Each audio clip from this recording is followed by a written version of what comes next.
Japan has announced sanctions against Russia over its.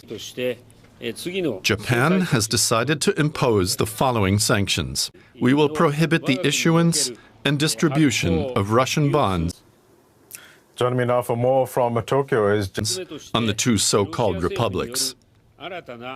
일본 정부가 마침내 독도 영유권 주장을 포기한다는 방금 전 들어온 긴급 속보입니다. 방금 전 충격적인 소식 하나가 전해졌습니다. 바로 지난 83년간 끊임없이 일본 정부가 일방적으로 주장한 한국 동해안의 작은 섬 독도 일명 일본 지명 다케시마를 자기네 영토라고 주장한 독도 영유권 주장에 대해 포기하고 더 이상 독도를 일본 땅이라고 말하지 않겠다는 내용의 입장문을 한 일본 정부가 공식 발표했습니다. 일본 정부가 이렇게 180도 달라진 태도를 보인 까닭은 바로 미국 정부의 압력 때문인데, 최근 미국 3위의 권력을 가진 펠로시 의장이 한국 김포 공항을 방문했을 당시 우리 정부 인사 단 한 명도 마중을 나가지 않았습니다.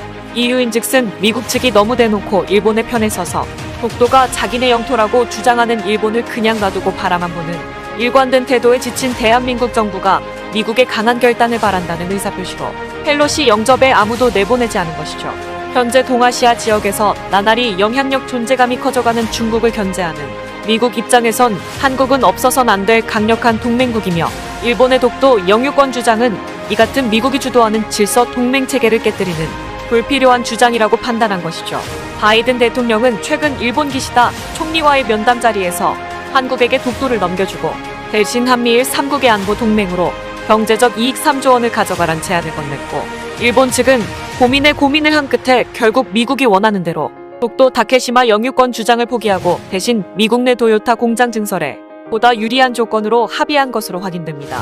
이로써 지난 83년간 한국과 일본 양국이 주장하던 독도 영유권 논란은 끝났으며, 앞으로 독도를 비롯 섬 근방 15km 800캐리까지 전부 한국이 소유하며, 일본 정부는 더 이상 독도 문제를 언급하지 않는다는 강화 조약을 내년 3월 서울 신라호텔에서 양국 정상과 국회의원들이 참석한 자리에서 맺을 예정입니다. 한편 일본 도심 곳곳에선 실시간 한국과의 강화 조약을 절대 맺지 말란 대규모 시위가 펼쳐지는 상황입니다. 잘 보셨다면 구독, 좋아요 부탁드립니다. 감사합니다.